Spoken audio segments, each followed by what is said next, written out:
Hey everyone, welcome to today's episode of Behind the Signs. I am Joe, here with my wonderful co-host and daughter. That's me. Sign industry lifers, former sign shop owner, current sign shop owner. Yes. And hopefully we're going to have I'm great Liz. conversation. You said my daughter, but you didn't say my name, and I didn't say my name. I just said that's me. So, hey, I'm Liz. Liz, sorry. It's fine. I mean, they should know by now. That's true. Yeah. So we are co-hosts of Behind the Signs podcast. I think I just spit a chunk of cashew onto the microphone. Anyway. We're professionals. Yeah. So hopefully we're getting a tiny bit better at this. I don't know. We will see. But we're recording this on Friday afternoons. And so we're a little tired. How was your week this week? What happened in the sign industry with you this week? Oh, well, we're recording this in early April of 2025. So this week has been a month long, and I work in the sign industry in a time of mass tariffs. Yeah. So it's been a roller coaster. Yeah. But we're here, we're making it, and that's all that we can do. Yeah. One day at a time, maybe. That's true. I had a crazy week this week too. We completely rebuilt the SignTracker training channel on YouTube. So I had to record 6 training videos, make all the thumbnail covers, edit the videos myself, post them. Thankfully, I had some help with all the descriptions. But so I guess that leads me to thank our sponsors, right? And we want to thank SignTracker for their support of this podcast. So sign-tracker.com, hit the little try it free button, and there's no obligation, no credit cards or anything like that. And it's a full working trial. It can integrate it with QuickBooks and all the stuff. You can do all the stuff. So give it a whirl. And then, and also check out Inktavo.com. That is our parent company, and there is a whole lot of productivity tools there. So again, it's Inktavo.com, and there's just too much to talk about. They have so many different products for print, garment, sign, you name it, graphics tools. So go and check that out. But thanks so much to them for all the support that they give us producing this podcast. So today we're continuing. Most importantly. Okay. Thanks to you guys. Oh, damn. I always forget that. He always forgets, and I don't know how, because he loves people. I do, and I love you guys very much. But anyway, thanks to you guys for watching. Be sure to like and subscribe and pass it on to your friends in the industry. Yep. So today, now let's kick it off. Let's kick it off.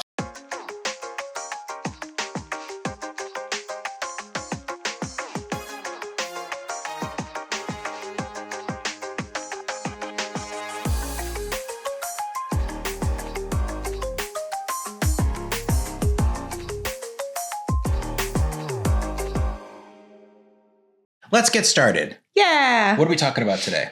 Today we're kind of continuing on our journey, right? Last month we talked about kind of turning your mindset from employee to leader, and we're just continuing down that path. So today we're talking a little bit more in depth about setting up systems to help you kind of get started. So when I think about setting up systems, yes, I think about that whole adage, you got to work on the business instead of in the business. So I think that's what we're kind of talking about today. That's kind of the point. Yeah. Yeah. It's hard. Yeah. Well, it's hard because there's a lot of layers there, right? So when you own SignTech, what was the point where you really what was the turning point where you really understood that or really realized, I got to work on this business? Yeah, I think there was, I'm just going to rewind it even a little bit further back from when I actually owned a janitorial contracting business before I get into the sign industry, and ultimately grew that business to about 100 employees. But I remember one night I was cleaning an office, and it was about 3:00 in the morning, and I was still in college.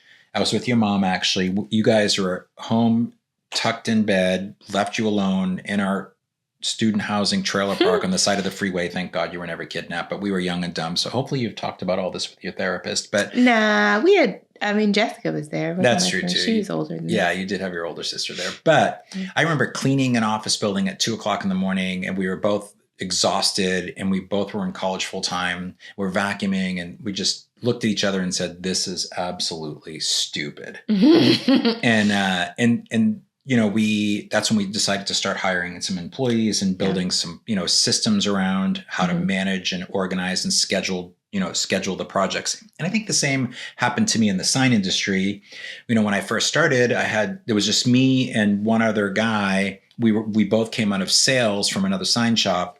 And so in a way that was a good thing because we started with a sales focus. And I've always felt, especially in the sign world, I learned those lessons the hard way in the janitorial business, but first and foremost, you're a sales organization. And I think I really want to spend a lot more time talking about sales next month. Yeah, I think next month we're going to talk about that. But I do think, we had a little bit of an edge in the sense that we started off very sales focused. The downside of that was a lot of work came in quickly. Yeah. So then next thing I know, we're working till midnight and my business partner and I are doing our own design work. We're doing our own estimating. We're trying to figure out any kind of a system for project management. And back then, you're talking about before telephones were invented. So, sure. It was definitely, the internet was a thing, but it was still, there wasn't like Google Count. There wasn't SaaS apps yet, really. And so everything was sort of done in Excel and Access. But we did from the beginning, it took us, once these sales started coming in and we were sitting there till midnight doing all this work, I kind of had that this is stupid again moment. And so I just started realizing this is not sustainable. I'm exhausted, and so we had to start thinking through what we were going to do about it. And so, and we can talk a little bit more about the things that we did at first, but how about you? You kind of started your business with an advantage of. It was a little different, right? Like we started there were tools already. There were tools and I had very easy access to them. Luckily, I know that I am in a very different position than a lot of people, but these tools are accessible to everybody. Yeah.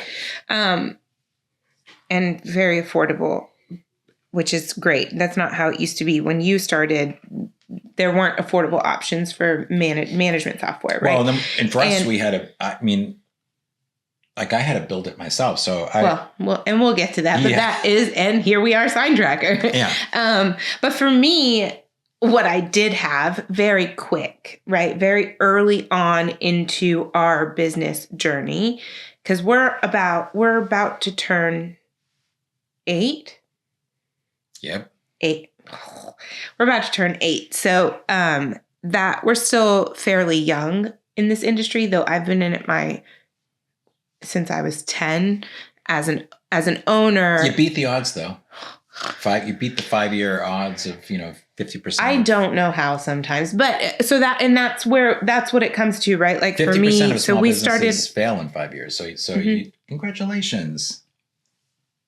So we started in 2016 and we started a little different. So we had a team of designers in place and really trained them so that we weren't working in the business as much as a lot of owners are, but we still were. Like we didn't have project managers in place.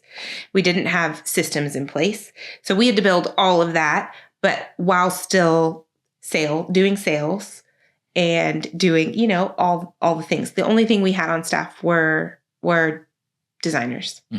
And that was their role. And then, of course, I was doing all the accounting, HR, project management, account management, sales. It's a lot. So then a lovely thing happened in 2020, just 4 years old. After, for us, it was fairly sustainable to have 5 designers. And meanwhile, I'm still the only project manager, but that was sustainable for a while, or so we thought. I am very much a do-it-yourself person, not in the DIY sense, which doesn't make sense, but it's hard for me to delegate. It always has been. So hitting that switch of, oh shit, I need to work on this business, the pandemic. Yeah. Because all of a sudden, construction shut down. Oh, yeah. And we had to find a way to maintain a workforce and maintain or a workplace for people because we didn't want to have to furlough or let anyone go. And we didn't have to, which was really nice. But because we took that moment and immediately pivoted to working on the business and we were forced to delegate a lot of tasks out. And some of the project management stuff had kind of fallen off, right? Because the pandemic, everything was at a halt. Right. So we were forced very quickly to work on the business. And I think that was the first moment that I was like, okay, I get it now. Yeah. I get it. This is so important because we have to be able to pivot. We have to be able to plan. Yeah. We have to be able to forecast way more than what I can afford to do when I'm so busy in it every day. Yeah. So what would you, for you, what was one of the hardest roles that you finally said, like, I need to let go of this a little bit? And then how did you do it? Was it like a giant leap of faith? Was it little baby steps? Or how did you finally decide the only way I'm going to scale is to let go?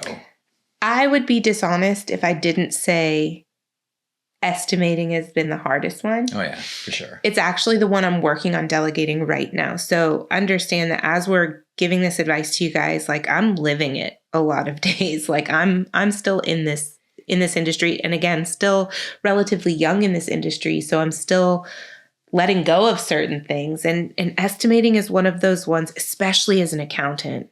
I'm just like, control freak. Whew, boy, am I A-type. And also that is so close. You hold it so close to the vest because that's literally how you make your money. Yeah. And right now, how I'm letting go of it is I have an amazing PM who the first step we took was I had her start getting quotes for me instead of me getting all the quotes. First, I taught her how to separate packages to go to different vendors and where each one was going. So kind of learn the system of like who gets what and really start to learn what people do. Yeah. When you see a sign type, you're like, oh, who would be the best partner for that? And when you say partner, you're saying wholesale fabricator. Vendor. Yeah. Sorry. We broker. So we do not build anything in-house.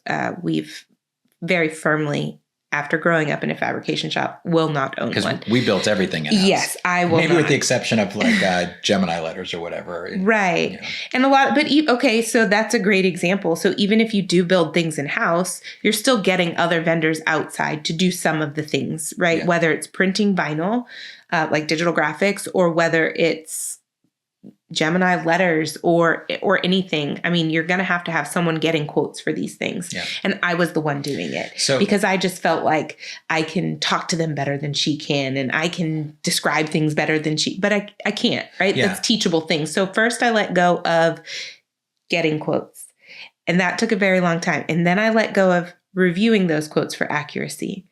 And then now I'm finally letting go of, okay, compiling them. Here, you can put them all in SignTracker because that's the system that we use for quoting. And yes, I am biased, but also I've used a lot of systems. And for me, that's just the one that works best. But now she's compiling those in SignTracker and building our contracts. And then I'm reviewing the contracts before they go out. That's excellent. That's and like we had a bid that went out this week that we were just struggling to get information on. And it was rough. And it was due at noon. We were still waiting on information from the GC. And like, anyway, then of course I'm like, oh, well, I'll put it together because it's a bid. And that's totally different than a quote, right? For us, it's a very different process. And I was like, well, I'll do it in the morning because I have nothing on my plate. It's early April, guys. I'm an accountant. Like, I was on the phone with my CPA all morning that morning, and I'm freaking out. Like, as I'm on hold, we're trying to talk through things, and I'm like, oh crap, like I have to turn this bid in by noon. And so I messaged my girl and I said, hey, I need you to start putting these in. I know I said I would do it. I don't have time. I'm in a call. And she said, on it. Nice. And that was a moment of just like, I did it. It worked. I delegated. Yeah. Yeah. Well, and you know what? I'm going to just say to follow up with that, because quoting was the hardest for me too. I would say estimating was the hardest. I think every step is hard. Yeah. So before quoting, because that's probably the last one, did you have one that was hard for you to let go prior to that? Well, I mean, definitely project management. Oh, well, hell yeah. Yeah. I mean, definitely project management. I can, it's just easier for me to do this than to explain to somebody else how to do this. It's easier for me to process this.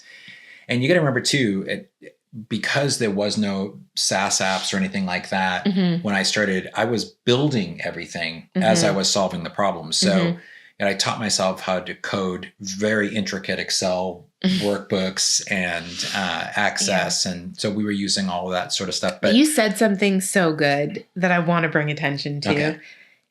It's easier for me to do this than to show someone how. Yeah.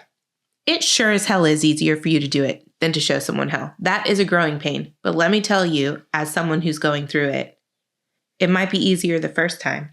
But when you're stuck in something and you need to get a quote out and you can't do it, you're thanking your lucky stars that you showed someone how to do it. Yeah, and it's easy to do that on one project or two it's or not half sustainable. a dozen. But when you get 10, you're pissing off clients. Yeah. I mean, it's just the bottom line. You're losing business. You're the bottleneck. Yeah. But I would say estimating. And project management too. Yeah, project management, estimating, the big two. But I'd say with estimating, it comes up a lot in conversations that I have with sign shops, whether it's because of SignTracker or whatever, or through behind the signs, or it comes in a lot on behind the signs. When people sign up to join our community, they will ask questions. I need to mention this too. If you ever have any questions that you would like Liz and I to research and talk about on this podcast, please send us a direct message or post a question in the Facebook group. And first of all, there's a lot of people in that group that know a lot more than we do. Oh, yeah. I mean, people will give you their opinions, and we do try to learning a lot every day. Absolutely. And I do just want to say for everyone that's in that group, like, we don't have a lot of negative comments, but we do moderate it and make sure that if anything negative is said, it's removed. Yeah. And this so it's is safe. very helpful. Yeah, it's very safe and helpful. No question's a dumb question. No, and everyone started somewhere. Yeah, exactly. But back to the estimating, when I do talk to folks, I say, look, estimating is hard to let go of, right? I mean, it's you're wanting to stay consistent on your margins across all projects. Not that profit on each job they might fluctuate a little bit depending on type of projects, but for the most part, you have this margin goal for your company and you're feeling like you want to control that whole thing. So like Liz said, start off small. So maybe you delegate one small part where you say, hey, go get this quote for an install. Go get this quote for this digitally printed banner. We're going to outsource this. That's one thing. Or if you're a shop that does a lot of, like, say, Coroplast signs, banners, you guys do huge projects. Yeah. So, but if you do, by the square foot window graphics, those sorts of simple, single-sided, double-sided Coroplast sign, that sort of thing, build some templates out that have all the markups in there the way you want it, your materials marked up the way you want it, your labor rates are marked up the way you want it, so that someone at the front desk, or if you have a front desk, the project manager or your admin assistant can open that simple template, create a quick quote, send it off to the customer, and it frees you up as the owner, or if you're big enough and you have an estimator, it frees the estimator up to really concentrate on the big complex projects. So if you do a combination of, electric signs or ADA sign packages, save that stuff for the people that really know how signs are fabricated and installed so that the quotes can be accurate, and delegate out the smaller stuff. And you can always have a check and balance system too. Like, hey, put this quote together. Like you said, you review it before it goes out to the customer. So, and for me, the reason I review it, right? For me, I think one of the hardest parts is like trust. Yeah. Here's the thing, right? Like how do you overcome that fear of like, no one will ever care about this like you do. They do, it's your business, right? But and that's just an internal fear. Yeah. So how do you overcome that? How did you overcome that? Like, how did you kind of, as you were learning to delegate? So for the let's go back to the quoting thing for a second. Since we're kind of talking about, because that's a big piece of it. Well, it's not specific to quoting though. I think in general, right? No, like let's just talk in general. When you're looking at how do I trust that? So I did it in small steps, right? Yeah. So when we get to the point where we hired someone that was an estimator, and first of all, that person that started doing the estimating also came from a shop environment too. So, but I would say, okay, here's a quote that I want you to do. And then I would review it, approve it, and send it out. Here's 2, here's 4, here's 10 quotes. So then it got to a point where, okay, if I was doing 10 quotes and, that took me a whole week to do, especially if they were big, this person could do them. I could review them in an hour. Mm-hmm. And so then it really freed me up to go and work on other components of the business. So, and when it comes down to it, you have to be freed up. You do. You can't do it all, right? Can't. If you start to develop that trust, it's going to promote growth. Yep. It's going to promote people wanting to be more invested in the business, right? And for me, I think the way that we kind of did that was like, we developed company culture. Our company culture is strong. Yeah, like we literally have had an employee who they have a tattoo of our company and we have them because we were like, he literally can't get one before we do. So we all got them together because it was like, I think he won an award and we gave him an option of three things. And getting a Studio Zo tattoo was our rodeo clown, right? It was like, what? No one would pick this. One of them was like, you get an extra 2 days of PTO or a round trip airline ticket on Southwest Airlines. Anywhere Southwest flies, a round trip ticket or a Studio Zo tattoo. And his ass picked a Studio Zo tattoo. Like this is cult level shit. And that's what we did, right? We developed a culture so that we know that our team is invested in this business. Yeah. They want to be here. They want to see it succeed. And that has helped in us delegating these things. Yeah. Well, that's how it's going to work, right? So a successful business has vested team members. Mm-hmm. And if you're running around trying to do everything yourself, first of all, you're going to be burnt out. You're going to be barking out orders. You're going to get sloppy. You can't sustain it. You're going to make mistakes. You're going to lose it in that giant pile of paperwork on your desk, mm-hmm. all that stuff. And so I've done it as the person who literally, it's been in the past couple months that I've started to let go of estimating. Like I've been that choke point. I've been the bottleneck. And there's a very real possibility that we've lost projects because I couldn't get it out fast enough because I have other stuff I have to do. And how is it going? Like now that you have somebody else really doing it? I'm telling you, after that bid thing this week, my whole mindset has changed of like, you've got to let it go. Holy crap. It saved my butt and it was so good. I would not have had time to do that, finish that bid. So I think that the other thing is that I know, for me, I didn't want to delegate estimating. My employee came to me and said, hey, I really want to take this on. I really want to do it. I think I'd be good at it. And I have the room on my plate and I know you need the help. Oh. And I was like, okay, all right, yeah.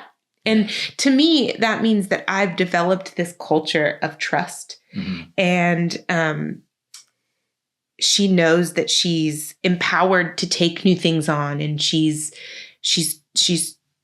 has the ability to do it.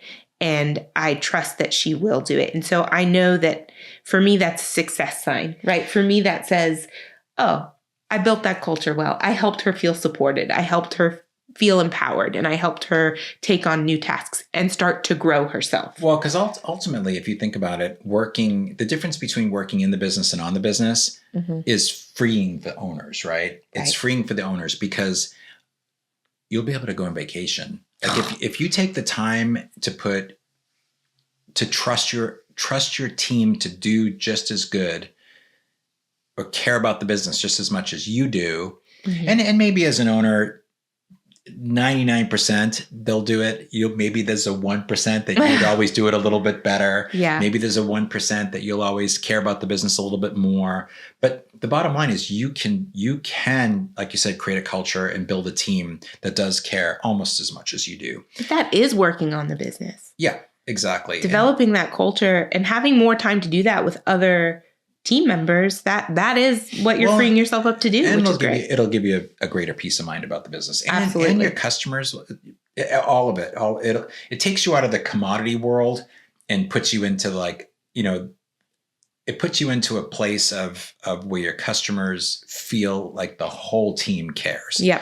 And that's a game changer. But yeah. All right. So some of the things, let's talk about the tools. Sure. Super important. Yeah. Because if you get to that point where you're, okay, now I'm going to start delegating, I'm going to start training, I'm going to start letting go and let this company just explode because I'm willing to kind of include everybody. What are the systems that you used, and what are some of the systems that I've used over the years? Mine, I feel like I came in at such an easier time. Things are so much more automated than they used to be. So I'm more curious, what are the systems that you used? We know, I think at this point, that you built SignTracker. Yeah, so SignTracker. Because there was a lack of systems. Yeah. But SignTracker wasn't what it is today. It was spreadsheets, which is great. But what did you use besides that? Like, how did you guarantee that things didn't just slip through the cracks? So for us, when I had my sign shop, we originally had nothing. So, and it was before even having like a shared server. So, but ultimately I used Excel. The world runs on Excel. Still, in a lot of ways, the world does still run on Excel. Google Sheets. Yeah. Oh yeah. Google Sheets. I got to be more modern. Google Sheets, it's for amateurs. Excel is for the professionals. I wholeheartedly agree with that, actually. No, I like Google Sheets too.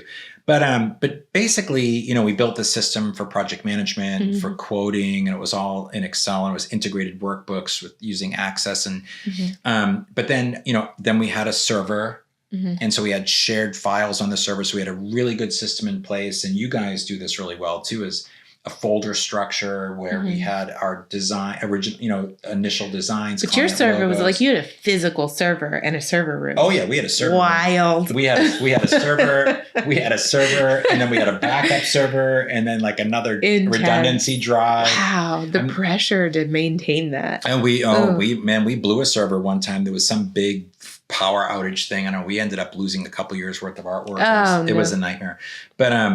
But then, we also used QuickBooks. Back then it was desktop version. And then, we just kind of grew with the times, right? So, eventually we used Gmail, and then eventually we used QuickBooks Online and Google Drive. And then when I sold my sign company, I set out to just develop SignTracker as a real software as a service, online application. And so that's where I'm at now. So we didn't have that. We didn't have, that level of tools back then. But the big thing about systems, and look, I'm a huge super fan of SignTracker, obviously, but there's so many out there. There's a lot, and some just because I also love Inktavo, there's Printavo. So if you're a graphics only or a garment or promotional product company, that is an amazing tool. And then there's other ones that are, much more ERP centered. So obviously if you're a very large electric sign shop and you do a ton of manufacturing, it might be that you need to work with an ERP company that will help build something out for you. But if you're a giant company doing tens and tens of millions of dollars, you can afford to have someone build something that's special. But I mean, for us, we're not. We're still a small sign company. Yeah. Design firm, actually. For us, we use what has worked for us. And there are a lot of things out there. And this isn't listing everything that we use, but Google Drive has been imperative. We were very organized. We set it up in a very organized way at the very beginning. We set up, I can't even take credit for this. My business partner set up great folder structures, and we make sure to maintain that. That way we don't have to worry about backing it up anywhere. It's all on the cloud. As my mother-in-law would say, it's in the clouds. Anyway, so that's really nice. And we, of course, use SignTracker. And I do want to say, I know that I'm biased, but also I've tried other softwares. No offense. I've searched, and for us, it's the one that works best. I'm not saying there isn't anything else out there. There definitely is, and find what works for you. But for me, the combination has been Google Drive, which works seamlessly with SignTracker. SignTracker is the best option I've found for quoting personally. Plus, if I ever have an issue with it, I know who to contact. You have a direct line. Direct. And the other thing I use is QuickBooks. And I am in no way promoting QuickBooks because it sucks. But I do hear that a lot. It's a necessary evil. And as someone with an accounting background, I'm grateful that I know what the backside of QuickBooks is doing. So I know how to undo things that it does mess up. But I've even had extensive conversations with my CPA complaining about QuickBooks, and she does the same. And when it comes down to it, they monopolize that side of things. But I will say they've done some good things that have helped, right? QuickBooks now, you can like streamline, do auto payroll. They can help you with your payroll taxes. Like they have integrated a few more things in there. And of course that integrates with SignTracker for quoting. So for me, those three systems, Google Drive, SignTracker, and QuickBooks are the winners. We also, of course, use Adobe Creative Cloud. Unfortunately, that is another necessary evil for design. I do like Creative Cloud though. I don't use it on it. I'm not the one. I'm a hack of a designer, so I do use it. I use the PDF, Adobe Acrobat, whatever it is. Mm-hmm. That's it. Anyway, and I will say too, not that this is a commercial for SignTracker, but it seems like we're talking a lot about systems today. But SignTracker did just release not that long ago a file management system and tagging system. If you don't want to use Google Drive and just keep everything housed with the projects themselves, you can do it there too. But if you have tons of huge files, I mean, I guess it makes sense to have an external drive too. Yeah. But, I will say, like, is there anything that for someone starting out, like, is there anything you wish that you'd put into place earlier? Like, it could be a person, it could be a software, it could be. Yeah, I would say, I mean, it worked out well for us, right? Because we grew the company to. I mean, I learned a lot of hard lessons in the beginning. I learned things the hard way in the beginning. But I would say if I was just starting out, focus on selling. And again, we talked a little bit about that earlier, but we'll talk a lot about sales next month. I think that's going to be our topic for sure. But absolutely. But I would say, if you, and a lot of sign shop owners, or, they say to themselves, well, hey, I'm not really a salesy kind of a person, but I would say, get out there, develop relationships in your community. No one's going to tell your story better than you. Right. But then when the work starts coming in, I would say for me, like, that first person is critical. I feel like that first hire is so critical. Yeah. And the sign industry is kind of quirky in the sense too, like, who do you hire first? Because without design, they say, like, well, hey, without design, there is no sign, right? Right. So do you unless you're have design skills, do you hire a designer first? We were fortunate in that our first hire was a designer, but she was also very organized and a project manager. And I know that's two sort of separate skill sets. Oh, completely. Like, what luck that you found someone like that. But I think if you didn't find somebody like that, then I would consider outsourcing design work and hiring that admin / project manager assistant first, and delegating, like, what happens when you, as the owner, you're out doing business development and sales, bring that first deal in the door. I mean, at first you might manage your own stuff, but when you get to the point where too many deals are coming in, have somebody that can take it from you at the front door, and that'll work it through the system. And then again, with systems, I mean, try to have something in place right from the beginning. You're not ever too small to get something started.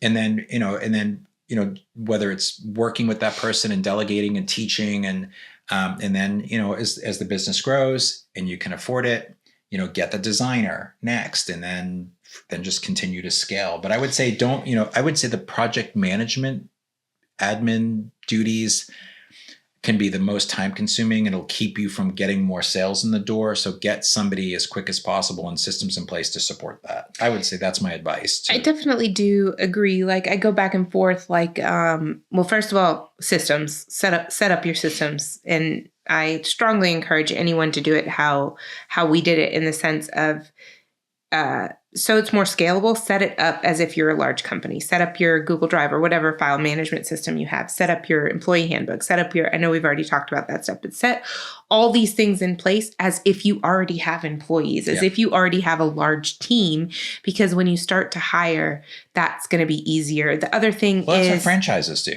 Right? Absolutely. You're buying a kit, right? You're buying the kit. Yeah. And for the other thing, that's not a bad option for some people, by the way. I think that's a great way to go for a lot of people. But I think the other thing that's really important that we haven't talked a lot about, but we could, is writing out kind of delegation of duties, right? So for us, it would be writing out job descriptions. Great for a few reasons. One is you have them for when you're ready to hire for that position. The second is, even if you're doing all of those positions right now, you're drawing that line of delegation for yourself. Yeah, that's good. So you're seeing the difference in, this is this hat, this is this hat, this is this hat. So when you're ready to start even taking if those them off, are only like a paragraph each, even doesn't matter. Doesn't have to be huge. Kind of gives you a vision, right? Absolutely. I like that. Yeah. So start writing those SOPs or job descriptions, if you will, and that way, when you need to take that hat off, you know where that line is, and and also that person, whoever you're bringing on, knows where the line is and knows what they need, that knows what the expectations of the position are. Yeah. Which can get really muddied in small businesses. Well, especially in the beginning, because for us, it was really important to just like try to separate that as much as possible. Sometimes you're hiring someone for two hats, i.e. design and PM. Yep. But when it gets to the point where you can start splitting those positions, if the lines of duties are clear, then you know where to split that position.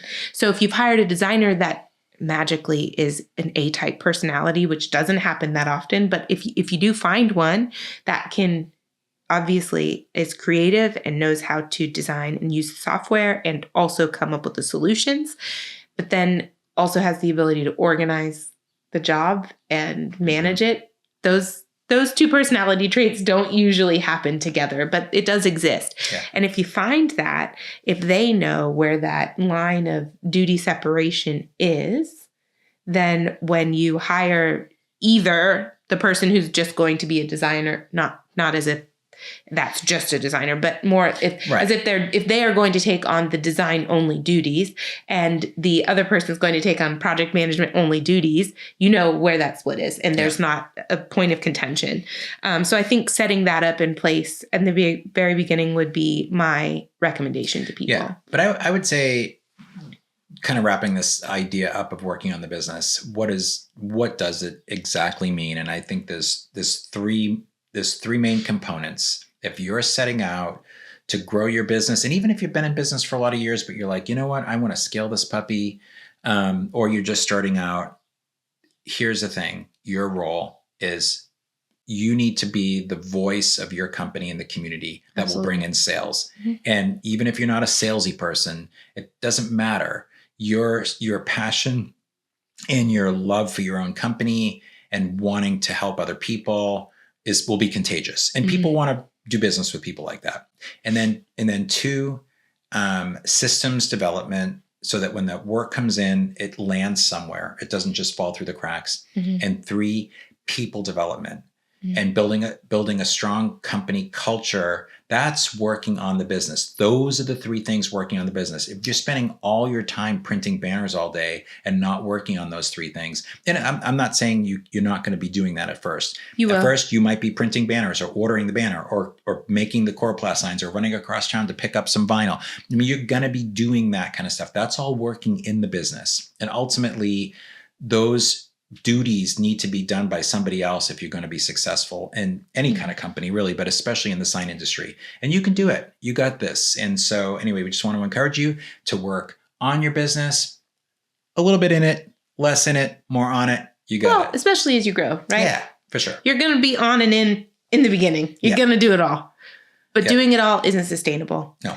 And it's going to limit you in the long run. So just kind of setting yourself up for success on a bigger picture, on a grander scheme. That's how you kind of start that bird's eye view of working on it. Exactly. So, all right. Well, we will be talking with Tammy Napolitano, I think, right? Yep. Next time. Yep. And she's going to talk a little bit more about setting up systems. Gosh, that's what she specializes in. So we're really excited to talk to her. She is good. Yeah. Super excited for that episode for you guys.